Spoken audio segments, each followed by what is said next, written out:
Hello, I am Reverend Irene Smith, and I'd like to welcome you to Generationally Speaking.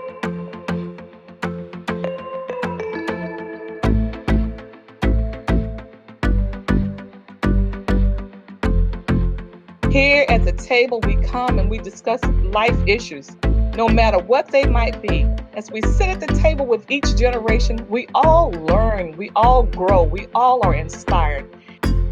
Yeah, yeah. Yeah, yeah. Generationally Speaking. Hello, I am Reverend Irene Smith, your host and founder of Generationally Speaking. I am so excited today to invite you all to the table where we sit down and we talk and discuss and hear the journeys of others. And in hearing, we all grow and we learn.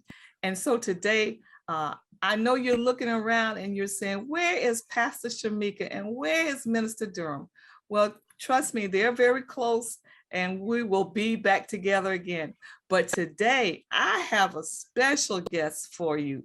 Today, this young woman that I was introduced to by someone else, when I read her journey, my heart just rejoiced.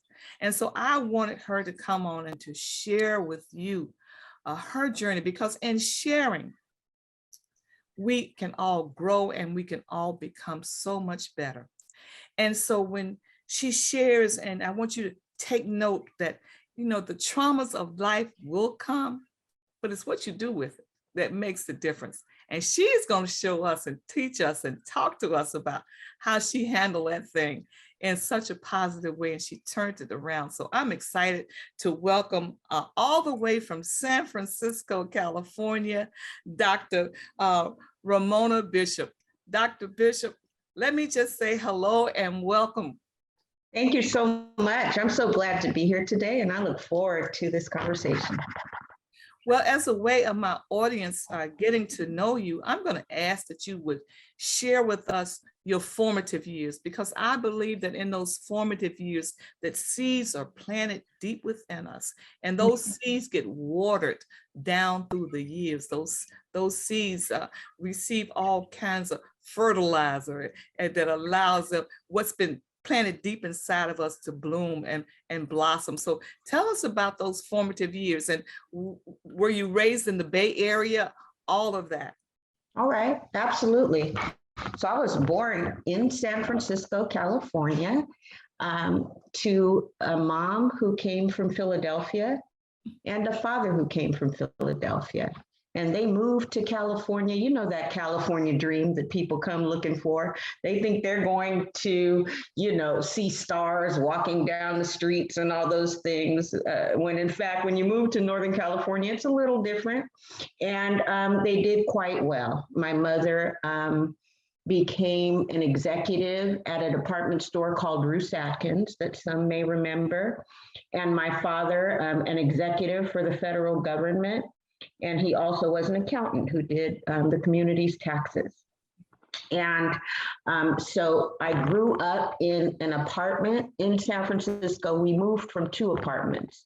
One very close to my church, which was Jones Methodist at the time, a historic church. We can come back to that, speaking of formative years and seeing role models and those kinds of things within your church context.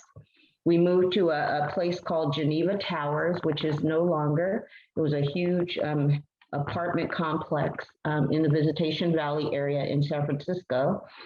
And then my parents, because they were doing well, moved us into a home. So really home ownership has always been expected for me because my parents did it right in front of me. I also watched as I was coming through. By that time, I was 8 when we moved to our home in El Cerrito, California. And I watched my mother go back to school. Because whereas both of them had started their college journey in Philadelphia, they had not completed it. So my mother applied for and attended UC Berkeley. and did both her bachelor's and her master's degrees at UC Berkeley as I watched, as I was going through school and going through high school. And then what did I do? I applied to UC Berkeley, got in there because that's what I watched and saw. I saw her do it, so it became real for me. And kind of the rest is history. I attended Berkeley, went to USF, got my teaching credential, went to Cal State Hayward at the time. It's now Cal State East Bay for my master's degree and my administrative credential, and then did my doctorate at the University of Pacific. And, I always knew I was going to be an educator. My desire as I did all of this was to be a teacher and to never leave the classroom. It's what I love. I still love it. When I teach at the college level, I love being in the classroom. I think it is what God has intended for me to do. But as I began to teach, and early in my teaching career, I was tapped to become an administrator, and then became an administrator at all levels, did principal job for about 10 years, became a director, superintendent, and now I'm president and CEO and visionary of my own charter school network, where we're excited to focus on the opportunity gap and provide opportunities for all students, but particularly those who have fallen into the gap, which are Black and Brown students. So that's me. Yeah. So it was obvious at a very early age that education was key and important to your family. Yes. And so I can imagine that your parents spent time sitting around the table, making sure that that homework was done. Did you have at a very early age, did you have a yearning for learning? Like, did you love reading and those kinds of things?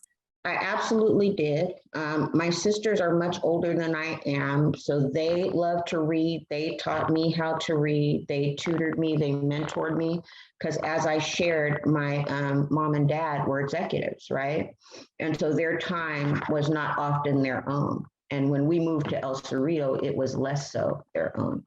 So yes, that love of reading, of literacy, even mathematic literacy, was instilled in me early. But I had to be very independent wherever I went. If I was at my babysitter's house or whatever, I was expected to do all of my work so that I could do well in school, for sure. Part of my experience. And so that expectation, you mentioned the church, your church family at a very early age.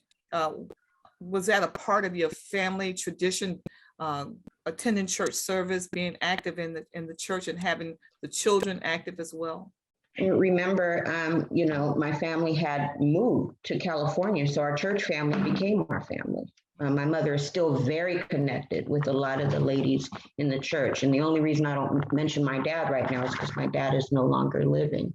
But that became our family. Those were my aunts, my uncles. I was seeing people who were judges, lawyers, politicians throughout our church. Those were my role models.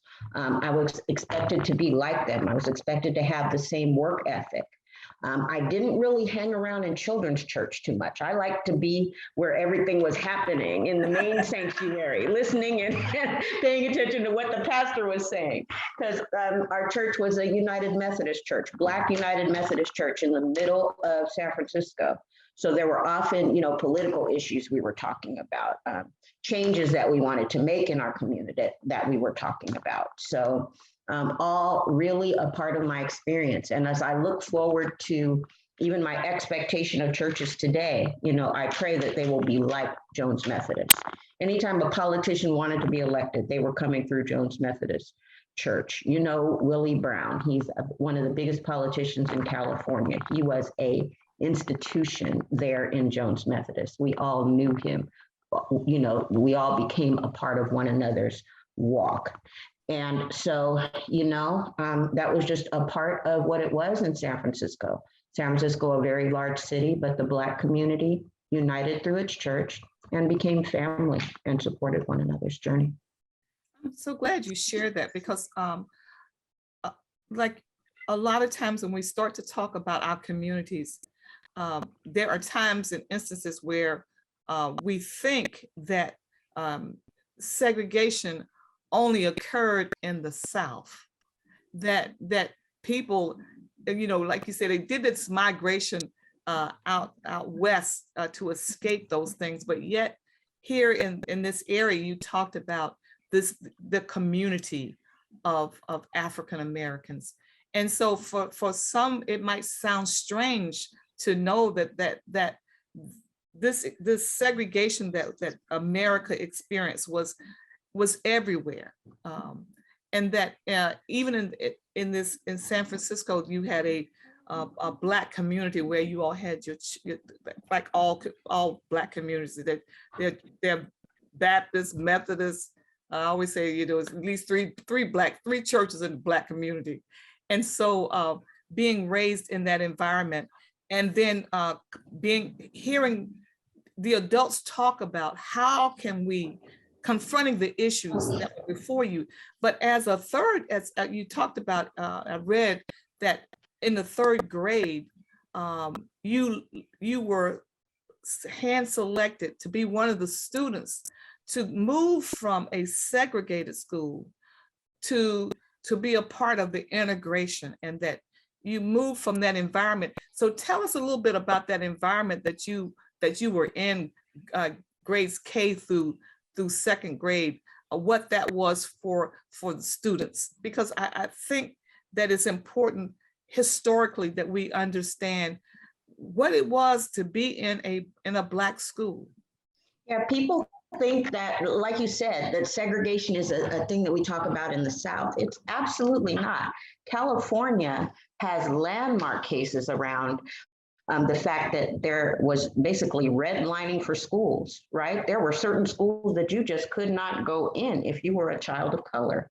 The Mendez case is about a little Mexican-American girl that was denied the opportunity to go to her neighborhood school, and her family fought against that.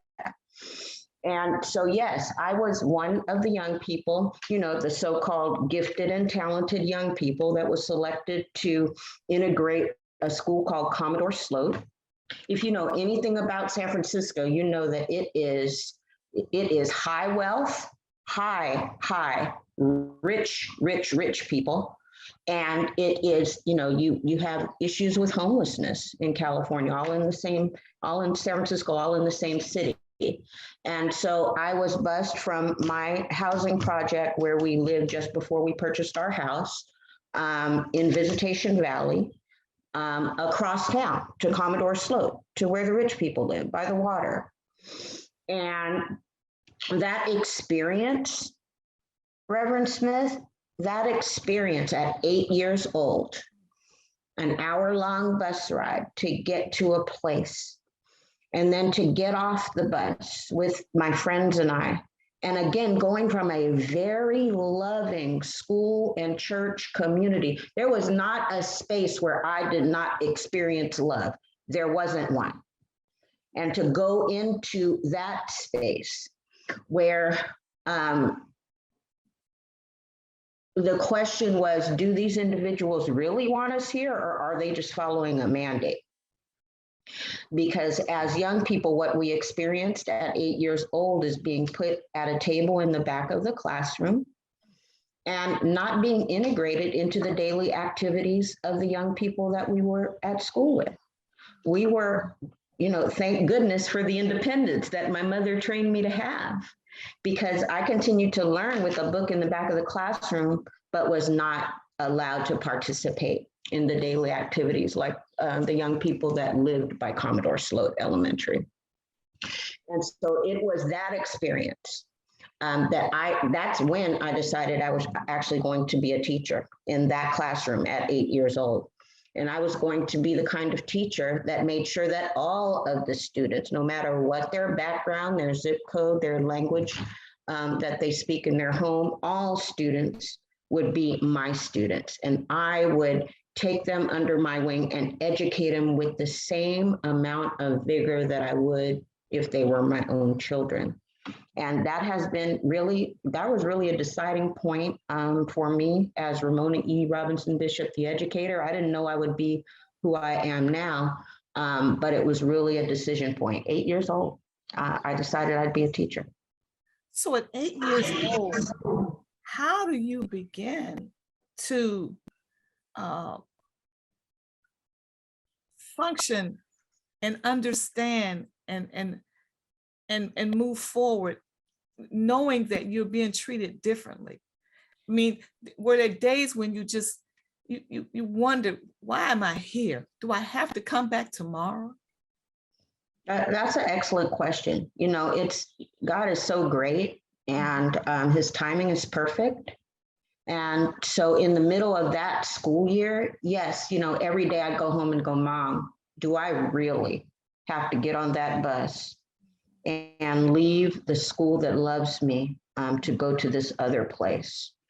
And she would talk about the bigger picture, but I'm not sure I even heard those words at that age. You know, you think back to Ruby Bridges. Did she really hear any noise? You know, did she know, you know, what she was really, really doing? And so she would say, you know, just go back, baby, it's going to be okay. And so we did. And in the middle of that school year, I actually, we moved, and my parents purchased a house in El Cerrito. Okay.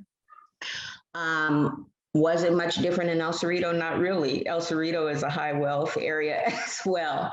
But it was different in that I had a teacher. Her name was Miss Chin. I'll never forget her. And that teacher, I apologize for my dog, that teacher really welcomed me in that classroom. And she really taught me as if I was her own. So I started at that early age to really study. What is it that teachers do who really, really care about their kids? What does that look like, feel like? And decided that I'm going to study her, and I'm going to be very much like Miss Chin and all the other teachers that came after that. I tell you, Reverend Smith, I had teachers after that that were so powerful, that really taught me I am who I am because they were so powerful. Wow. So can you say that maybe at fourth grade or fifth grade that you started to belong, that you were no longer this interloper, as you said, you started to belong?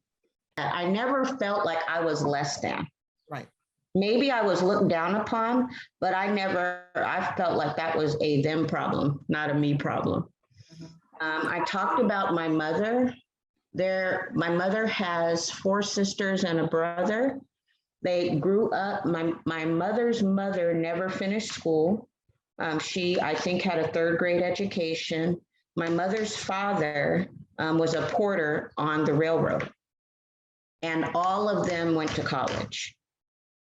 All of my mother and her sisters and brother went to college and completed. And so I knew that there was something powerful that was going to happen in my life. It was destined by God, one, but also my family had given me those expectations, and I had role models sitting right in front of me. So those individuals, again, who would underestimate me and my peers, I just felt like that was their issue.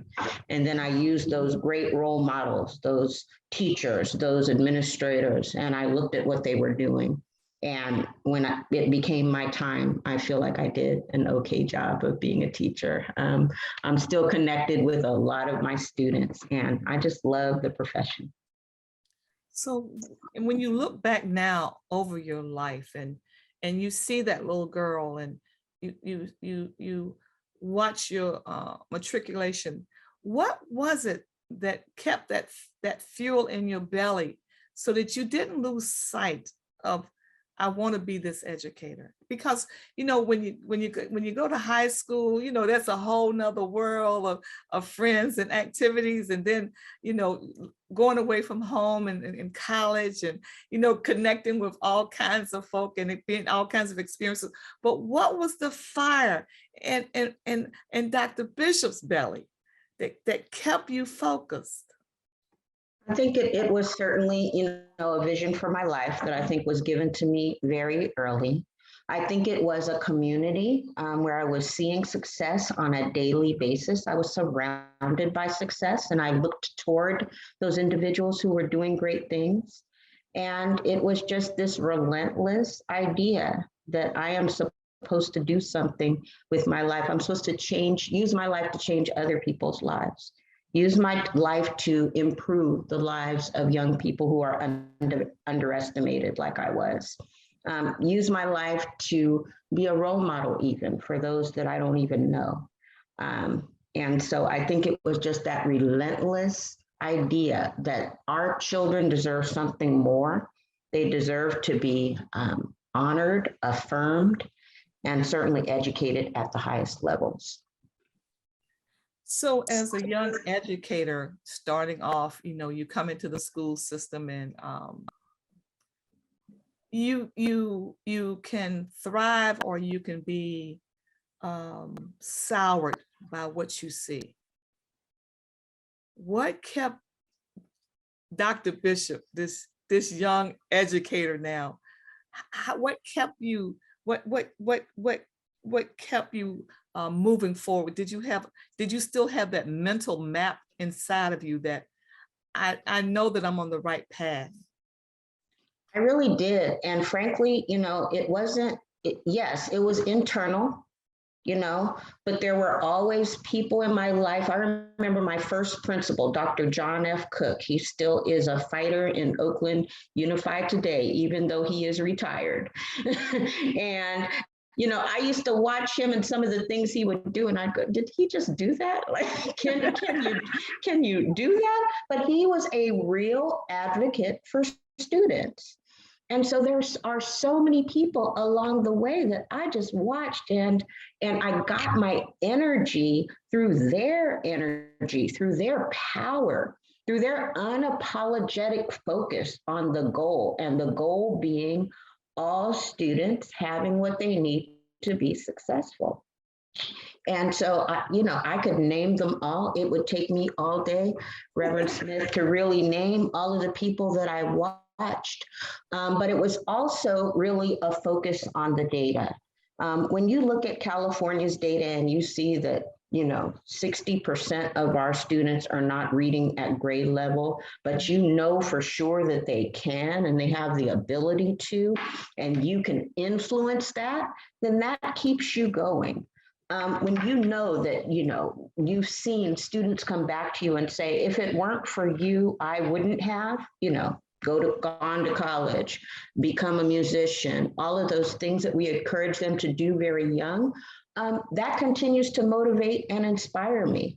And now, I have my office set up. I don't even feel like I go to work. I just have chairs in my office and I just sit and talk all day and enjoy myself because, when you're given something that is your goal, that God gives you early on, then it's never like work. I get a paycheck and I go, wow, I get paid for doing something that I just absolutely love and changing lives.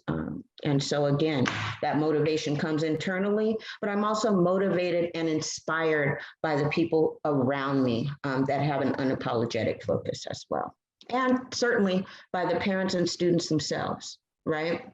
Never ending text messages from parents about their students. Got one this weekend. My son accepted Jesus and is going to be baptized. And I wrote her back, I'll be right there front and center when he is baptized. And so that's not work. That's a life lived in service. And it is, I'm just excited about it every single day.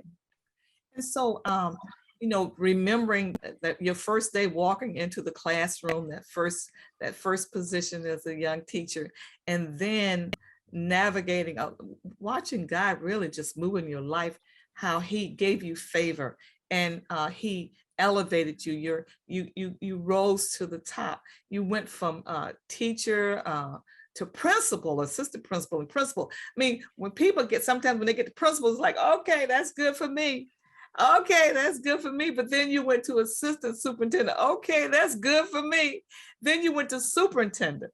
Man, I mean, what kept you anchored and focused? Like, yes, this is all good, but this is still not where where God wants me to be? That is such a good question. And you know those moments when he talks to you, Reverend Smith, and there's nothing, you can't go to the left or the right. He's talking directly to you. I just remember being an associate superintendent and thinking, I wish so-and-so would do this. And I really wish so-and-so would do that. And if I was in the role, I could do it so much better. And I kept thinking that way. And then finally God was like, well, then why don't you? Right? If you think that you are the solution, then what is holding you back? Stop pointing the finger at what someone else is doing and accept my, appointment for your life and the direction that you're going to go in. And so it's then that I applied for the first superintendency, which is the El Paso Heights superintendency. And these positions became so easy for me to get that I knew it could only be God, right? Because they're not easy to get. What? Wait a minute, how did that happen so quickly? And so then I know that's just confirmation that that's where he wants me to be. And, further confirmation comes through the educators that you touch, the teachers you support, the communities that embrace you. So just been exciting.